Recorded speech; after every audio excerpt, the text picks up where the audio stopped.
Hey folks, welcome to episode number 4 of the Rhubarb Travelers podcast.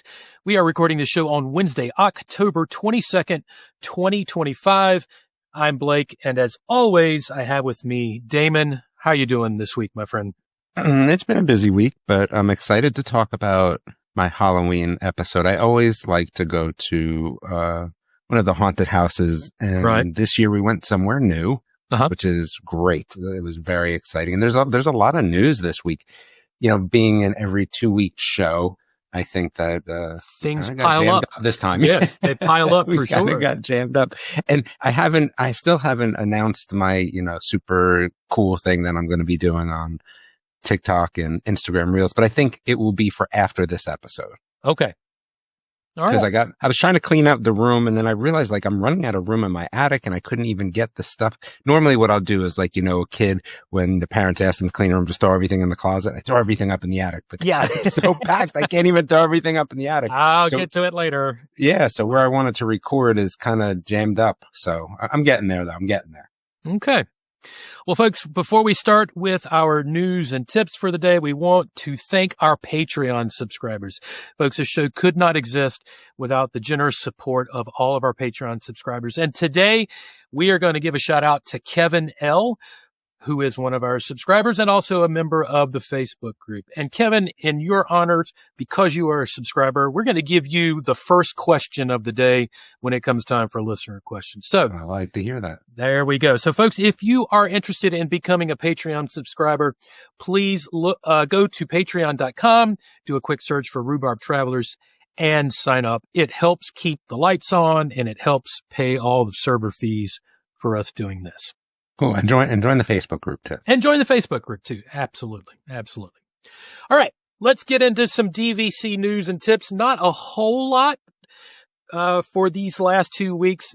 If you are going to Animal Kingdom Villas, pretty much any time in 2026, you are going to have, you're going to have some refurbishment going on at Animal Kingdom Villas. So Kidani Village is going to have their refurb going on actually now in October 2025. It just started and it is going to last through May of 2026. And Disney always wanting to save $1 when May 2026 rolls around and they finish at Kidani. Those folks that are doing that refurb are just going to move over to the Jumbo house and they will be doing refurb at Jumbo from May 2026 to Jan 2027. So, I mean, I understand how the logistics work, but yeah, that's a lot of refurb time at Animal Kingdom Villas for sure. Right. So just be aware of that if you are heading over to Animal Kingdoms anytime in 2026. That takes it off the table for me. I'm going to be honest with you. I'm just not about these places that have refurb. There's so many other places to go. I don't want to go to a place that's doing refurb because you just don't know what you're going to get. Well, let me ask, what if it's just a soft refurb where they're just doing the bedding and the sheet? I don't know. All it takes is one morning for them to be up early and for me not to have to be up early and then it's over. So no, I'm staying away, planning myself to be away from any sort of refurbs. That's for sure. Right. Okay. The only other bit of news, and a lot of people may not really care about this, but hang with me till the end. You'll understand why I'm bringing this up. So 2025 DVC property appraisal values are getting ready to come out from the state of Florida. And not surprisingly, the value went up on all 12 of the DVC resorts, which, by the way, it seems odd that there's only 12 DVC resorts. I feel like there should be 20 of them. I think we're going to get there at some point. Yeah, exactly. All right. And for the first time, there is one resort in the DVC portfolio that is valued over $1 billion. And that is billion with a B, folks. Ooh. Care to guess which one it is? Guess. It a big one? I want to say Riviera, but I don't think so. So Riviera, is that your final answer? Yeah, I guess so. Okay, you are wrong. Okay. It is not Riviera. I figured I was. Okay. I don't think it's big enough. All right. So you're on the right track with saying it's not big enough. Saratoga? It is Saratoga. Okay. The first one, right? Well, it's huge, though. That makes sense. Saratoga Springs is now worth over $1 billion, as Dr. Evil would say. All right. So, and the reason I bring all this up is because now that property appraisal values are coming out, that means property tax is going to go up, which means that dues will go up. So if you are possibly looking into buying resale, now is the time to start paying attention to all of the resale sites, because usually about this time when people get their new property assessments, they're like, I can't handle this anymore. It's time to sell. So usually there is a glut of inventory on the resale site. So if you're looking to buy resale, might want to keep an eye out. Gotcha. All right. Let's move on to some listener questions. All right. And as promised, Kevin, you get the first question. And this is a really good one, I think. Really good first question. Kevin's question is, what is DVC going to look like in 2042 when those first contracts start to expire? And especially he wants to know about the Crescent Lake resorts. And we're talking about Beach Club and Boardwalk. And he wants to know, what do we think is going to happen? Are they going to offer extensions? Are they going to resell the same resorts, but with these new resale restrictions that they put on reverse? Awesome. Oh, you think that would be awesome? Okay. Yeah. I mean, I'm never about resale. Like for me, there should be no resale at all, but go ahead.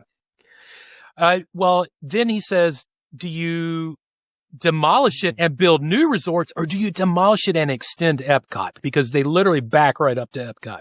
Oh, this is so difficult. Like, what do I want to happen versus what I think will happen? Right.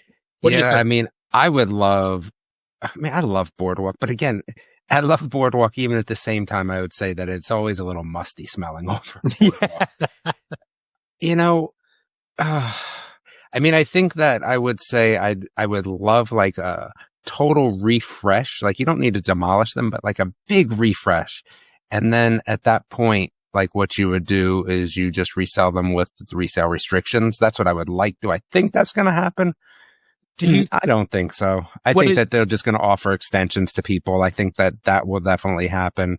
And then we're going to just have the same resorts. And I don't think there'll be resale restrictions because I don't think they'll make the changes to that. But that's me. I think they've learned from Riviera and the Grand Californian that these resale restrictions are not going quite as well as they thought it would go. But what does it matter to them? Like what do they care about the resale market for?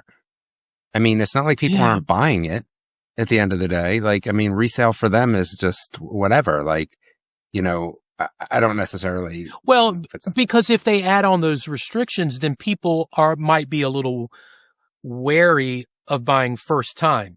Because they can't resell. Like the easiest way to solve all of this is that Disney buys and sells only and nobody else. Like that solves all of the problems. And in other words, their only option is to sell it back to Disney when they're done. Yeah. I mean, I've talked about this before on that other evil show, is that like for me, if you had some sort of resale number that like fluctuated based on whatever you wanted to do, and that was always the number, so you could sell at whatever point you wanted back to Disney, that's way better for me, but that's how I would do it.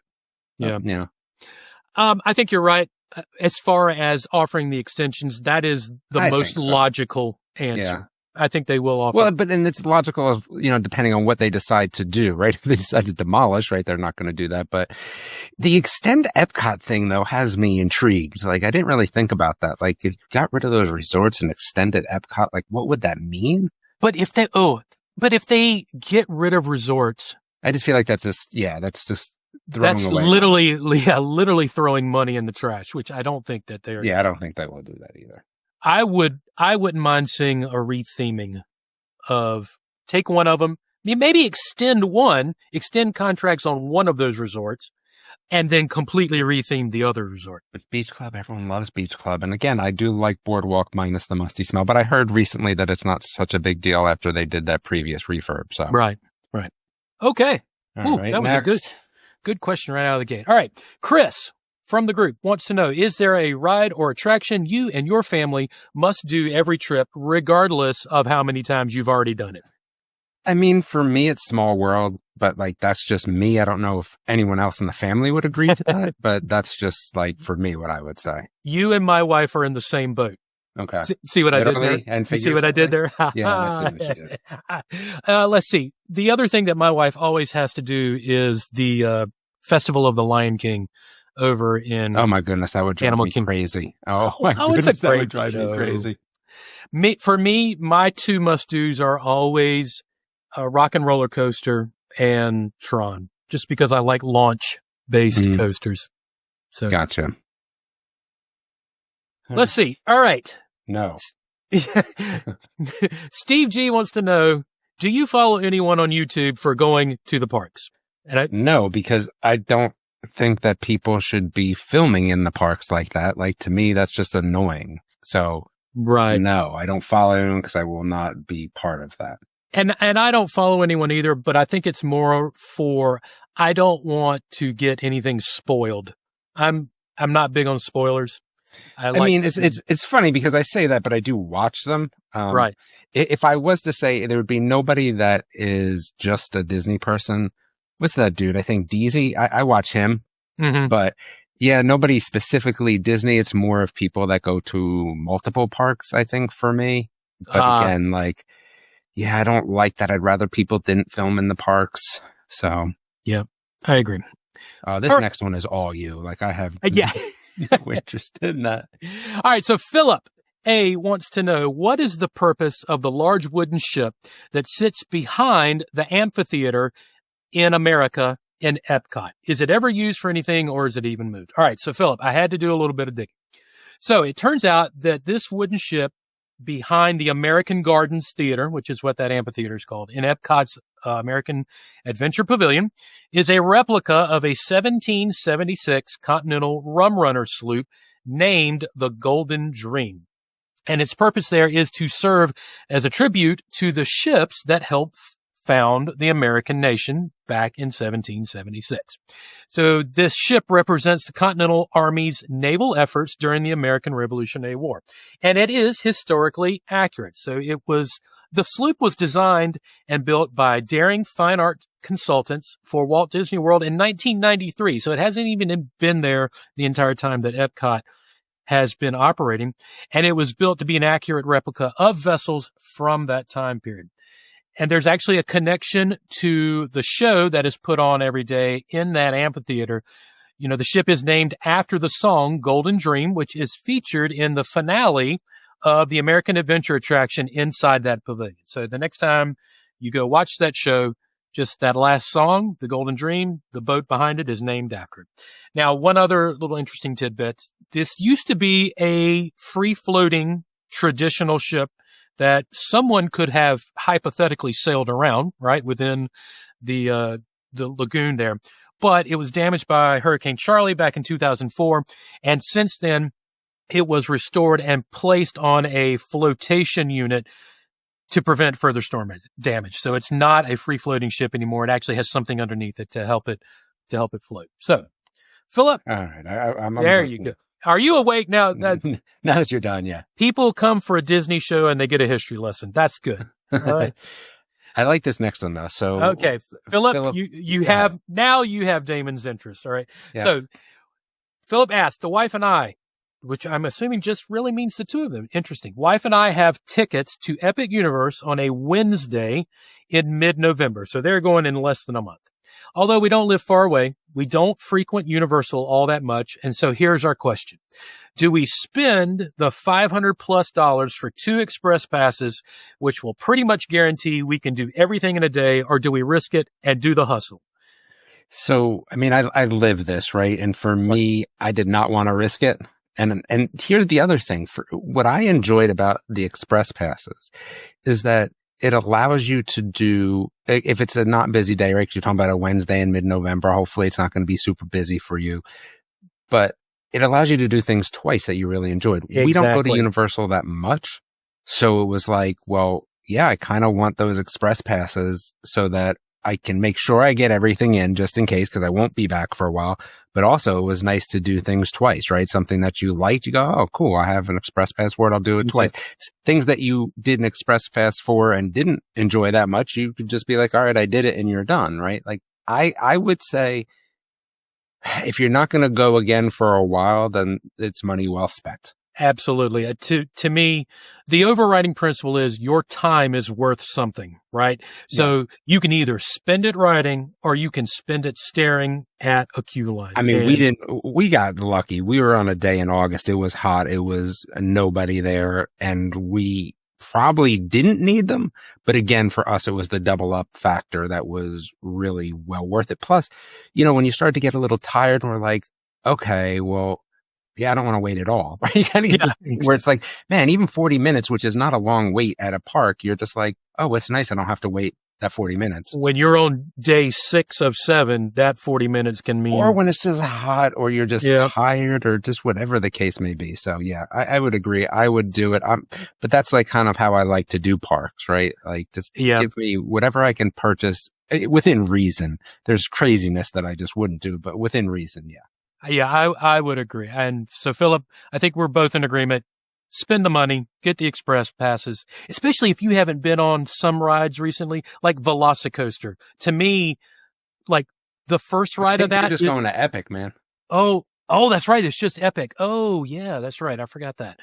Oh, well, then you definitely want it because I honestly don't think crowds are going to be down all that much because it's still too new. November may be tough too because people double up and go to both parks. They go to Disney and Universal in November because people do long vacations. So Philip, spend the money. I don't think you'll regret it. So what's this next little section? You're just telling what people have. Steve G has Disneyland in a month. Right. So this is we're gonna Epic Universe. Wow, okay. Folks, we want some trip reports. So these are folks that have said in the Facebook group. Which, by the way, if you are not part of the Facebook group, go to Facebook and look us up. So Steve G is going to Disneyland in a month, which is kind of, I want to get him on because we have all people talking about Disney World all the time, but we don't get a lot of Disneyland. But I don't care about Disneyland. That's why. Oh, sure you do. It's the OG. Come on. You definitely don't because like I said, I'll be literally less than 6 hours away and I'm not going. Okay. Well, Steve G, I'm going to invite you on. So we're going to talk about Disneyland. All right. Gina is going to Epic Universe in November. Maybe you'll see Philip there. All right. And Colleen M is going to Walt Disney World in November. So folks, have fun. Take some notes. We'll be reaching out to see if you're interested in giving us a trip report. All right, folks, before we get into the park news, we're going to have this word from our sponsor. We'd like to welcome our inaugural sponsor to the show, Don'tResistTheTravel.com. Folks, vacation travel should be exciting, memorable, and most importantly, completely stress-free. Ha! Right. However, as we all know, planning that perfect trip for you and your family can be anything but that. And that's where the folks at Don't Resist the Travel come in and save the day. Whether you're traveling with your family and want a vacation that's fun, effortless, and full of memories, or you're looking for a luxury escape with VIP experiences, private tours, and hand-picked resorts, the folks at Don't Resist the Travel handle every detail just for you. When you work with Don't Resist the Travel, you don't just book a trip, you build an experience that's truly tailored to your personal needs. So don't resist. You know you want to travel. Visit Don'tResistTheTravel.com and start planning your next unforgettable getaway today. And make sure to let them know the guys at Rhubarb Travelers Podcast sent you. That's Don'tResistTheTravel.com. And we're back. All right, so folks, it's time for some park news. First out of the gate, it happens every year, certain as the sun rising in the east. Price hikes are coming to the parks at Disney World. And for the first time ever, there is now a $200+ single day ticket to Magic Kingdom. It happens. It's not news, but it's news, right? Right. We knew this was coming, but now it's officially happened. They might be throwing discounts at us, but they're going to offset those discounts with price increases. And unfortunately, they're going to keep doing this until they see attendance drop. Let's be honest. I don't think we're ever going to see a price decrease. Let's put it that way. I think we'll always see an increase. It would have to be a pretty significant world event for Disney to lower price. If there's a decrease, I don't know if I'm going to Disney in general, because who knows what else is happening in the world at that point. Yeah. And of course, along with that, we are getting lightning lane price increases, which I don't have in front of me, but I'm thinking it's going to be around $40. It's going to top out for. Yeah. I mean, again, it makes sense. Yeah. So. All right, moving on. It is now confirmed that the new Monsters Land in Disney Hollywood Studios is going to be called Monstropolis. And of course, this is after the city in the movies, slated for opening in 2027 or 2028. Disney hedging its Have you bet seen there. that video of it's like somebody built the coaster they wish was going to be there in one of the coaster simulation games? That was pretty cool. I mean, I'm excited for this. I'm excited for the coaster. I hope it really is something groundbreaking. I really, really do. It'll depend on in my mind, it's going to depend on the transfer. Like, for instance, how do I put this? Like, if it's just hanging the entire time, there's been hanging coasters before, right? Absolutely. I mean, gosh, there was, what was the one in Williamsburg? Was it Wolf Big Bad Wolf? Whatever that was. Yeah, exactly. Like, we've seen that. Yeah. It's got to be something totally unique. If it's going in between rooms, like when you're going from scene to scene, that could be pretty cool. So anyway, that is coming in, let's just be honest, probably going to come in 2028. That's probably when I'll be back at Disney. So. Yeah. All right. Next bit of news, more roller coaster news. Rock and Roller Coaster starring the Muppets opens in summer of 2026. And yeah. Like, that's exciting and not exciting because. Why is it not exciting?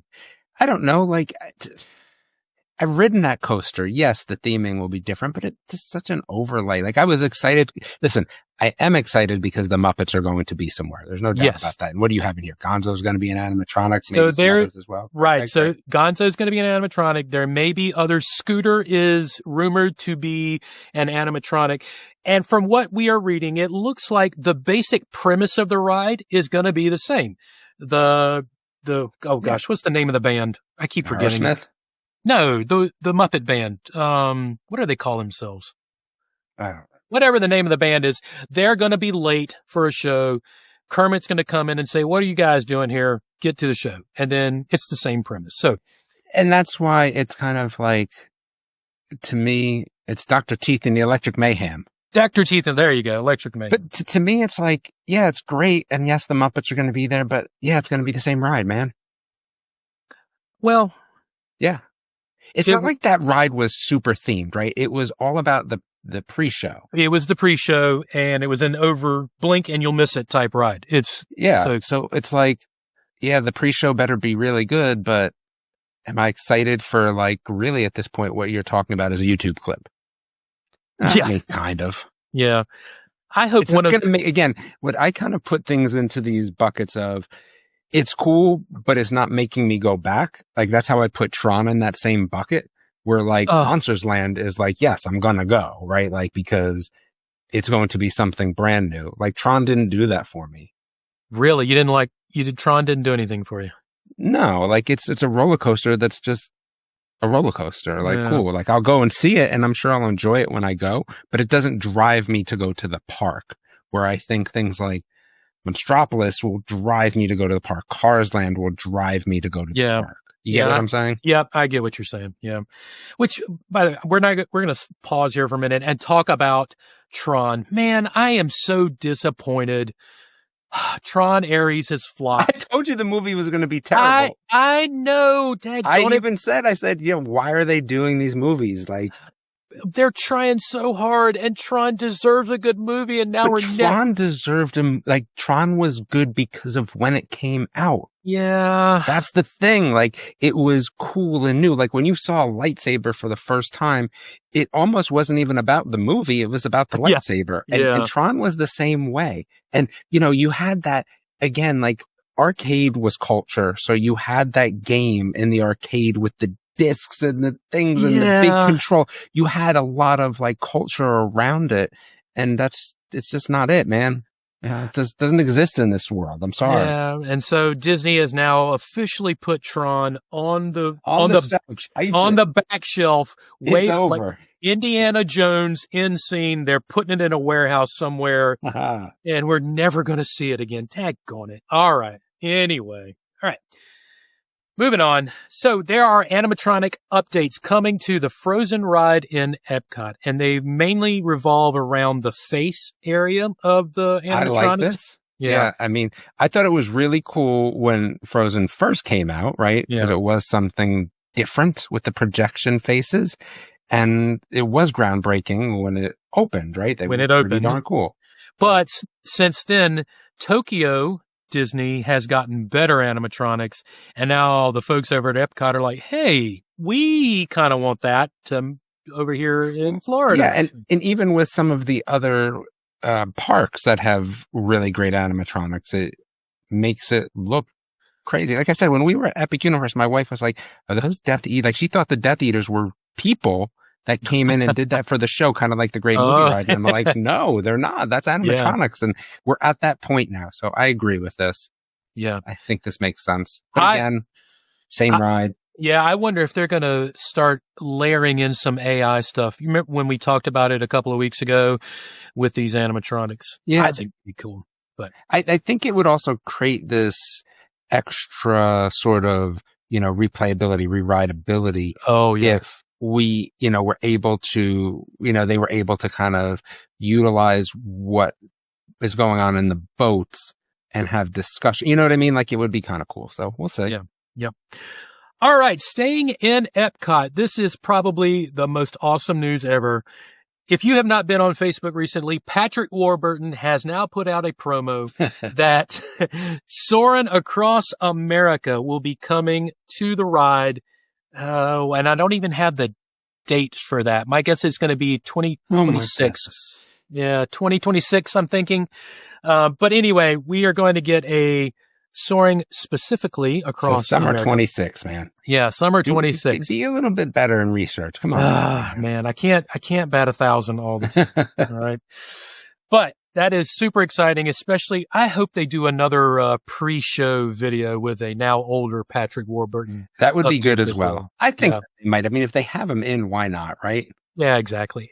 And he seems like he enjoys doing those things. So, well, people enjoy watching him. I think that's part of the thing. And I do like, it's funny because I'll say, on one hand, I look at Rock and Roll Coaster and be like, it's the same ride. But, with Soarin', like a whole new video is kind of like a different ride. I don't know why I feel like I'm saying that when I feel like I'm contradicting myself, but in my gut, it feels that way.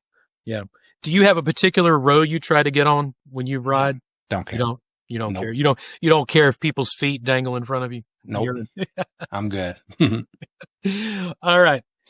One more news in Epcot. So Epcot. This is going to be our longest episode. Oh, for sure. Yeah. We haven't even made it to the after show yet, man. I apologize to all the people that we told would be like, our episode's only be 30 minutes. Sorry, this one's going to go over. That's right.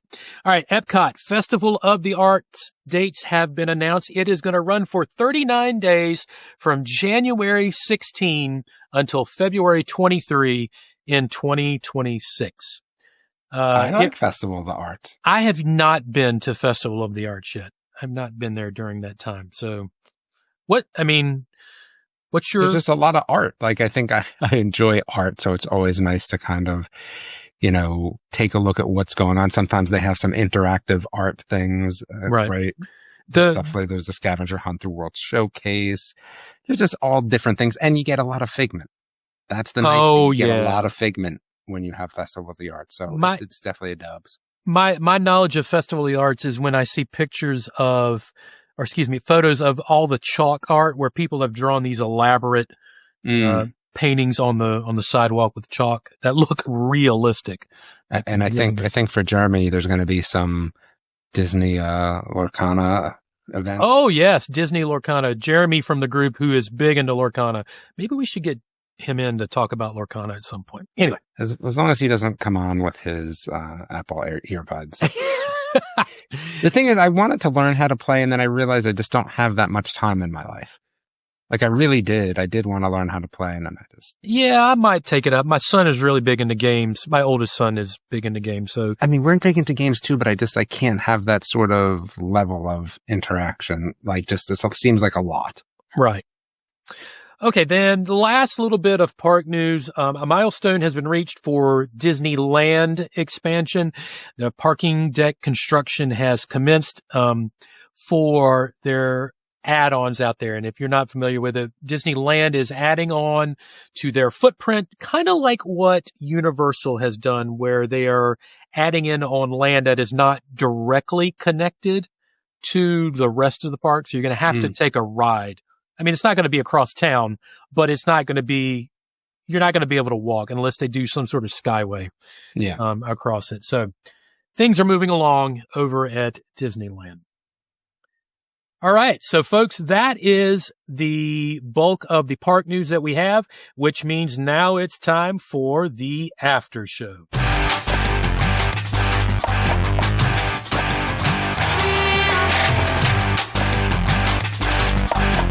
Okay, folks, it is time for the after show, and our first bit of news. First of all, I hope this music is good. I still haven't listened to it yet. Did it get better, the music? Of course it got better. Yeah. So the first bit of news, the worldwide knockout phenomenon Banana Ball, the Savannah Bananas, are coming to ESPN Wide World of Sports. They are going to be there in 2026.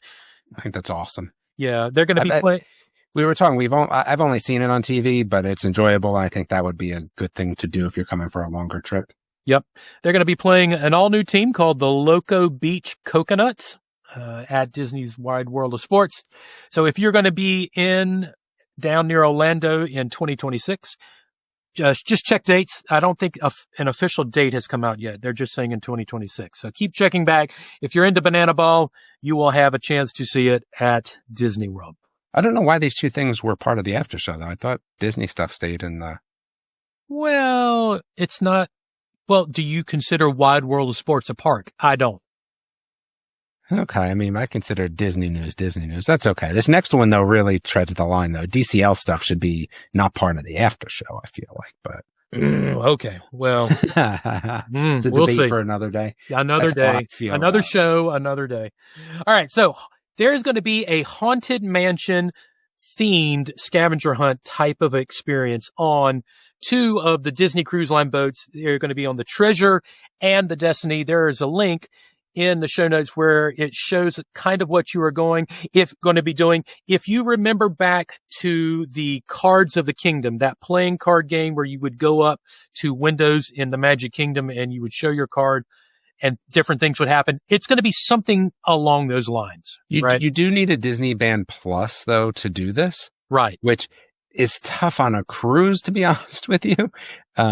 Because it is, right, it's not really free unless you already planned on using those. And I don't know why you would use those on a cruise. So you either have to have them or that has to factor in. But I think this is a great idea because there's always downtime on a cruise. Yeah. And especially with younger kids. I mean, my kids are a little different now being older, but with younger kids, they want something to do. This is something you can kind of send them to do. Right. So actually my question is, do Magic Bands not open your room doors on a cruise line? Do they not have that functionality? I don't know. I've never had one because I'm not wearing a Magic Band to just that be the only thing when I can use, something else. Okay. That's the problem. I don't see the need for me to have them on a cruise. I don't like wearing stuff on my wrist in general. So for me, it's not about that, but this is really cool. Like I said, the one thing that as my kids have gotten older, even my kids now would probably still do this because Disney doesn't have as much stuff to do as you get a little bit older if you're not in the kids club, to be honest with you. And that's why we went on Royal Caribbean going forward. Not to say that we won't be back to Disney, but, it is one of those things where, the more you can put on a Disney ship for people to do, I think the better because we found a lot of downtime on Disney. Yeah. And so this experience, you're going to be going around the ship.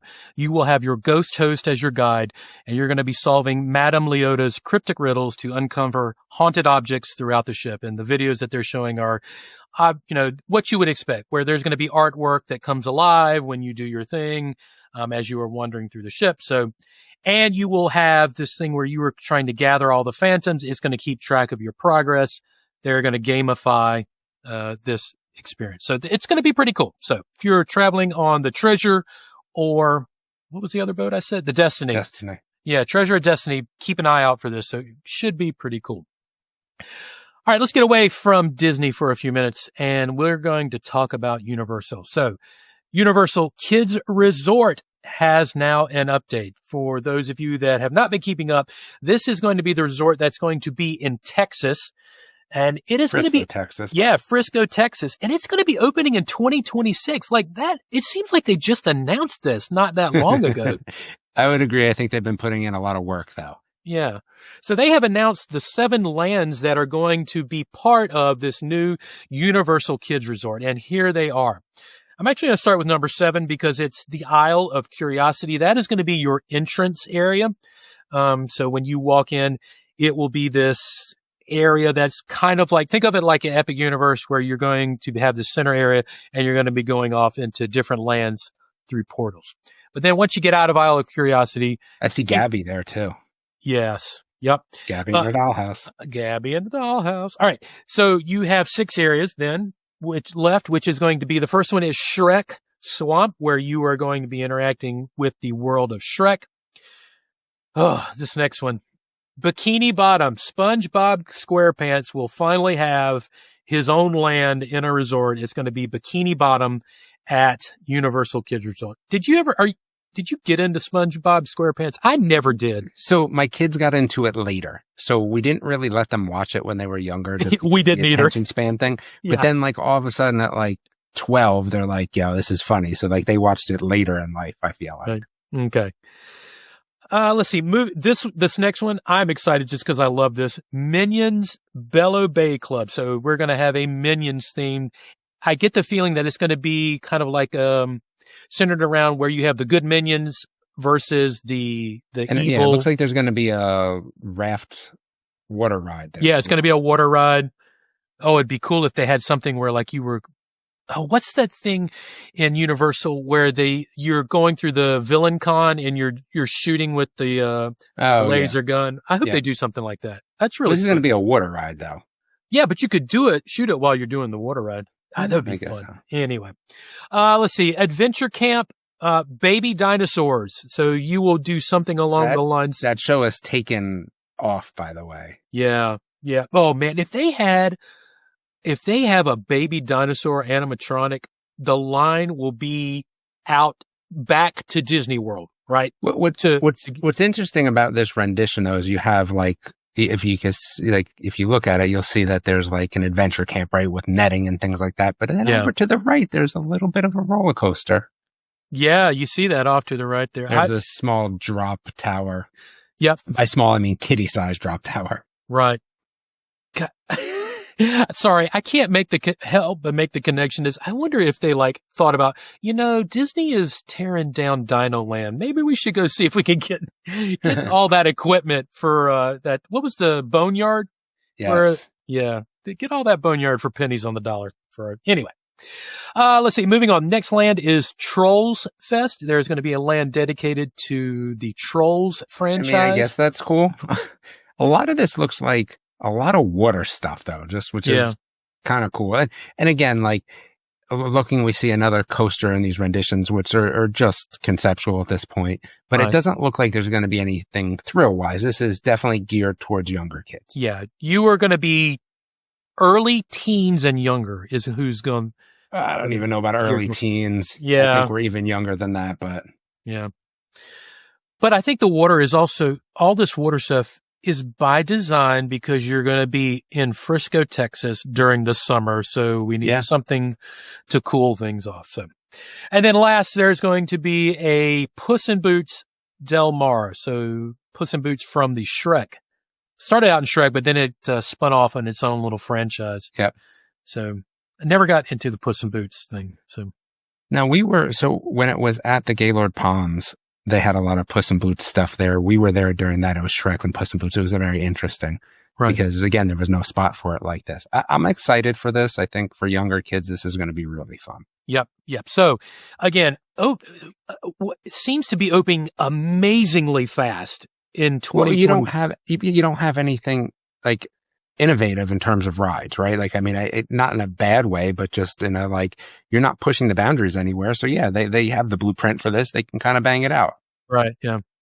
Have they even talked about resorts yet? I mean, as far as hotel and lodging? I don't know yet. Yeah. I mean, it's going to be interesting to see how that works also. Yeah. All right. Let's stay in Universal. Universal is testing out single This is just a rumor. This isn't necessarily that. Well, they're testing it out because there's a sign out where they tried it out. I think it was on Men in Black, if I remember correctly. Anyway, yes. They're trying out single-use express pass. So kind of like your single-use lightning lane. Yeah. You will try it. This is limited time though. So again, like we make assumptions that it's something that will go for everything, but right.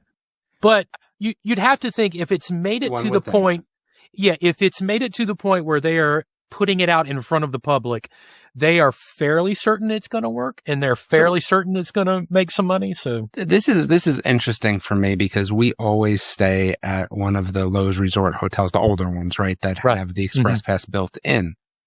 So now there's this open opportunity for people that, like, hey, only necessarily want to go on a few rides. Like, you know, having express pass for Mummy is like, you know, that's a people eater. Like, that's easy to get on. So all of a sudden, if I look at this, you know, and I'm going to the parks, like, do I want to just stay somewhere else, somewhere cheaper? Because listen, the Lowe's resorts are expensive, but it makes sense when you get the express passes. But now all of a sudden, if I only need certain attractions, maybe it changes what I'm doing. I like this. I've always liked this. I liked this lightning lane over at Disney. I think that Universal had to do something similar.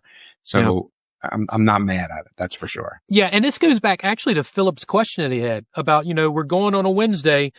And do we pay the $500 for this could be a case where you're like, well, you know, I only really want to get on Hagrid's and, you know, something else. Well, yeah. The pricing for this, at least during the testing, was $24.99. It comes out a little bit over $26 after tax. So for Philip's case, where it's just him and his wife, so you're looking at $50 to get a one-time use express pass. Is it worth it in that case? I think so. I think it's still worth it if there's only a couple things you want to experience without having to wait. So, So, all right. Let's see. What else do we have up on? Oh, staying in Universal. There is a new ride coming to Universal, Fast and Furious. Well, coming to Hollywood right now, right? Yeah, Hollywood. Yeah. So Hollywood Drift. And there is, if you go check the show notes, and we'll be posting this in the group as well, there is a sneak peek ride video that has surfaced. It's computer generated, obviously, you can now go and see pictures of the actual ride itself. I think that, and there's zebra covered cars, but I saw that either they were doing some testing today or we got stuck. You saw that? Yep, I saw that. So so what Damon, that would be brutal. So what Damon is referring to, they are running tests now on the ride itself, and the cars got stuck in an upside down position. And we don't know if they were doing specific testing or not. We don't know the answer to that. Yeah. Well, from the pictures I saw, there were dummies in it, like weight dummies. There could have been testing though. Yeah. This to me is interesting because the ride is what Time Traveler was years ago, which I was always like, oh, that's a unique ride, but it's also very Guardians of the Galaxy-ish, right? Like in terms of the kind of the ride vehicle kind of, you know, twisting and turning. Yeah. I like it. And again, if this does end up replacing something like in the Florida park, and then that means that we can get rid of that terrible ride that exists for Fast and Furious and put, you know, I don't know, Back to the Future there. Like, that would be a win. I would absolutely get on it if it was Back to the Future. Oh, that would be so cool. All right. We're going to step away from all of the theme parks for a minute. And Damon, as he mentioned at the beginning of the show, he went to a new haunted house, and I'm going to let him just have the floor. Yeah. Knock yourself out. The thing is, I really wish I should have just recorded my part for this episode, like when I got back, because it was such a different experience. So, we wanted to go to something new, right? So we've been to Woods of Terror. We've been to a few of the other ones, and we're like, oh, they're good, but we've been there, a few times already, and we're kind of looking for something new. And we were going to go to the hotel, but I guess they had some damage and they weren't able to open fully this year. Right. So, we're looking around, and there's this place called Scream Dreams, and it's just a little bit south of Winston-Salem and Thomasville, but it's all indoors. It's like 30-something thousand of indoors. Wow. And kind of the good thing is that they can touch you, right? So shoulders up, knees down. So no spots, right? So just regular old, and what it turns into is a lot of grabbing at your legs as you're walking. I don't remember getting a lot of shoulder. Well, no, you did get some shoulder up touches, but this place was great. It was funny because when we left, I had asked my kids, was this the scariest you've been to? And it was like, no, but it was the most entertaining. So they had, again, it was inside, and each like kind of almost like room was a little bit of a different experience, but some of the rooms themselves were set up where like you went in, and first of all, we got there and we did matinee, because the best thing about it was you go to matinee, like, yeah, it's still light out, but who cares? It's inside, right? And it was cheaper. So it was me, my wife did not go in. She drove with us though, because we did dinner first, but it was me, both my sons, both of their girlfriends. So there's our 5. And then Molly from the group and her husband, right? So there were 7 of us, which was perfect. So we were in a group of 7.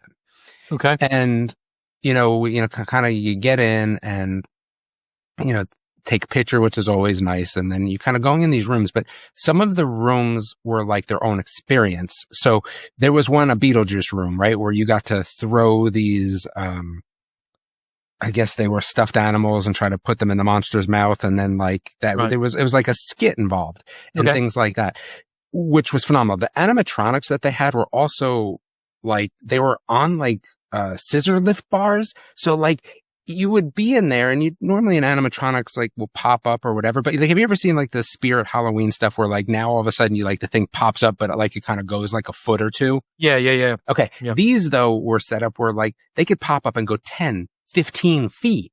So like an animatronic would be like, you'd think, oh, animatronic. And then all of a sudden it would be like right in your face. It was crazy. There was these spiders coming from the ceiling that like would like kind of like knock into you. Like there was a snake that like hit me in the head, and I was like, what is going on here? Like that thing was heavy. But some of the other rooms that were really cool, like you go into a room, there's a witch and she's casting a spell and you're doing that. You go into this room where this was really good. So they're making like, they have like a hog, like all chopped up and bloody, and they're making this pig soup. So like, you go in this room, there's 7 of us, and there's like the person that's cooking, and they're like, kind of doing this whole skit, and they have my son go up and they'd be like, hey, you got to stir the pot. Like, and he'd go over and they're like, no, you have to like get a spoon and stir the pot. And like, and then this pot would like kind of spit out steam at him, right? Kind of scare him. But they got Molly so good in that room, like, cause she was so scared in that room. I don't know how she goes to all this Halloween stuff when she was just so scared the whole entire time. But they had her kind of forced into this area because she was so scared. And then there was a garbage can, and there was something in the garbage can that popped up. She almost lost it. Like it also was a little bit more adult-ish. So like there was some profanity, which in a very funny way. Yeah. But the other thing is like you were in these rooms where, one of the rooms was like a school room. Okay. And you would have all these animatronics, and then maybe only like 1 or 2 real people, but the animatronics and the makeup was really well done, that they would still get you because you just didn't know what was animatronics, what was real. And even animatronics, because normally in animatronics, you'd be like, hey, it's going to like, beep at you or something. No, these things would like shoot across the room. So reach out for you. Yeah, you kind of had to be a little leery. And the rooms were so well done. Like I said, there was a church, there was a school, there was a jungle, there was, clown stuff. One of the most interesting ones though that I liked, there was a puppet one. Okay? A possessed puppet. And it was, and the whole room is filled with like puppets. And again, they don't do like these small things. Like in one of the areas, there's this hand that's like, I don't know, the size of a King Kong hand. It's like 8 foot tall. Like they really did a really good job. So you're in this puppet area. And the other thing is they kind of lead you with fluorescent, arrows painted, which is good because it can get a little crazy. But the puppet room was interesting because you go into the puppet room and there's like these flying around puppets possessed and things like that. It was really cool. And these are well done puppets, but you get into the room and you realize there's no way out.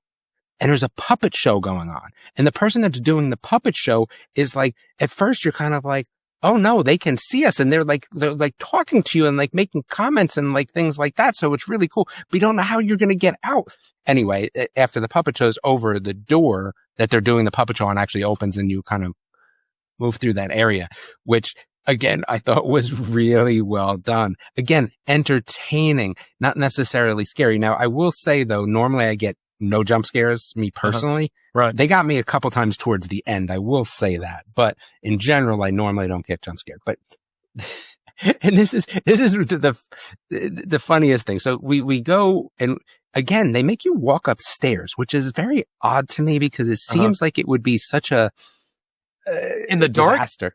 You have to do that not really. Yeah. I mean, it's kind of dark. I will tell you the stairs going up are a little bit easier, but the stairs going down are like something you would expect at like, you go to a high school and there's these super wide stairs and stuff. Yeah. Yeah. But they had the stairs painted different colors and they were huge and they were like 3 flights down. I don't know how people just don't die on that because I had to actually like pay attention to walking down the stairs and hold onto the rail because I'm like, there's no way. I'm just going to like, I don't know what's going to happen. That was the scariest part of it. But there's this guy and let's just say he has a nose. Okay. And let's just say it's like this. Wait a minute. Oh, okay, guys. Sorry. You're talking about a puppet or a... No, this is a real person. Okay, all right. And let's just say he has a nose and let's just pretend it's a hot dog and he wants you to touch it. Oh, God. But no one wants to touch it. Yeah. But of course, my kids. So my one son is, again, like, we're going to pretend this is a hot dog nose, is yelling out, don't touch it. It's a hot dog. It's a hot dog. Don't touch it. But let's, insert a different word there. And, and then my other son is like, well, I don't care. And he's like squeezing his hot dog. It was so funny. Like we had such a blast at that point, like just in general. And then, like I said, you're crawling through these spider webs. There was also areas where like you had to get down on your knee. Like there was a spot where I was on my knees crawling for, at least 30 feet. There was also areas that like they have those big, like, air pressurized things that you have to kind of like go through the middle of. Oh, yeah. But these were like really, really heavy. Like it was like hard. I got out and I was like, oh man, I'm kind of tired. Like, I mean, I can't believe I had to push through all that. This again was very well done. The kicker part though was, so we're in this area and we're talking to one, the actors again, there's like a skit kind of area and it's like electric things hanging from the ceiling. But you're thinking to yourself, like, whatever, like, it's not going to be a big deal or nothing. So they tell my one son to grab 2 of them. He completed a circuit? Yes. Oh my goodness. And he said it wasn't like a little shock. He was like, his arms were numb for like a little bit, like fully numb. He was like, I've never been shocked like that. I thought it was hysterical because I was surprised that like they would have it be that level of shock, right? Like it was something crazy, but everything was so well done. Like I really enjoyed it from an entertainment factor. Probably my favorite entertainment factor wise. Scariest? Absolutely not. Entertainment? Absolutely. And at the end, they had a pee bell. So like if you peed yourself, you had to ring the bell. And of course, one of the people in our group peed themselves a little bit. So they had to ring the bell at the end. Oh my goodness. Do I even want to know? Yeah, no, it wasn't me though. It wasn't me. There was the other thing, like they had this one area again, like these are all like little mini experiences. So there's one area you go in and there's like 7 doors. Okay. And there's a person there and they're like, oh, you got to pick a door to get out. And you think that like, okay, whatever, like shouldn't be a big deal. Well, they line up everyone in front of a door except me. Cause I was 7. I guess it was 6 doors, which was fine by me. And they make everyone open them one by one. Oh. And they point out the order so you don't find the good door until the end, right? What's this? Right. But like there was one where you open up and it was like a train whistle, but it was so loud. Like it was crazy because it just gets you like so like disoriented because you're like, oh my goodness, the train whistle is so loud. There's one where stuff pops out. There's stuff people in them. Like, I mean, I really enjoyed it. I tell people, like, it's worth just the experience. And it was not expensive. I did like that too. I mean, we paid darn near a third less than we were at some of the other places. Cool. Yeah. It was so much fun. So Scream Dreams, Thomasville. If you're in North Carolina, go check it out. Yeah. Just south of Winston-Salem in Thomasville. Scream Dreams. It sounds like it's in like some sort of warehouse. It is. And like, again, there's a bar down below, like if you want to do all that sort of stuff. But yeah, it was so much fun. I had a blast. I really, really did. Very, very nice. All right. Last little bit of news. The Artisan Club is going to open up at Cotino later this month. And remember that Cotino is this new Disney Living out in California that just started welcoming its first residents probably a couple of months ago. And this looks cool. Yeah. Yeah, I mean, it really does. I mean, so it has 2 dining spots and they pretty interesting. So the Artisan Club is an add-on. It's almost like, I don't want to say country club, but it's an additional experience. Kind of, yeah. Yeah, it's like a supper club, dining club. You will be able to have access to different programs that will be held there. The one thing that I like, gosh, some of the views here that they are showing. The view with them doing yoga at the pool with the mountain behind it. Yeah. Kind of nice. Yeah, that flat expanse where you've got that blue water in front of you and the mountains behind. Gosh, that looks really nice. It does. Which gets me excited for the place that's opening up in Pittsburgh, North Carolina. And we're going to go. Once they get to that point where we can start looking, we're going to go. Me and Blake will go. We'll tell you all about it because we're going to go. That's right. We're going to have a live show. We're going to bring some recorders and we're going to hopefully not get kicked out. We'll get approval. We'll get prior approval, not to worry. Yeah. All right, folks. That is going to do it for us this week. We'd like to thank... I know, we're tired, man. This is like, we've been going an hour. Like, this is hard work. All right, so folks, we want to thank our sponsor, Don'tResistTheTravel.com. Let them handle every detail in creating and planning your extraordinary getaway. That is Don'tResistTheTravel.com. Make sure you listen to us on all your podcast streaming services and rate us. Please make sure you go on and leave us a 5-star rating on Apple Podcasts and leave a review. Like we said at the beginning, we have Patreon. So make sure you go to patreon.com, look up Rhubarb Travelers Podcast, and please consider becoming a Patreon subscriber. It helps out quite a bit. We are on all of the socials. We are on Twitter. We are on Instagram. Of course, we are on Facebook, so please go look us up. We're on TikTok, though. Oh, yes. Yeah, we're on TikTok now. Damon handles all of the socials. But they're mostly Blake videos right now, but not to worry. Yeah, so Damon's coming up with something. We're not going to spoil it, but it's going to be really cool. Folks, the Rhubarb Travelers podcast is for entertainment purposes only. We are not employed by the Walt Disney Company or NBC Universal, the parent company of Universal Studios. And as such, all opinions expressed on the show are exclusively our own. Please consult a DVC or Disney cast member or Universal team member for more information about anything we might have talked about today. And with that, folks, we will see you in 2 weeks. Have a good time, my friends. And Damon, we'll talk to you later.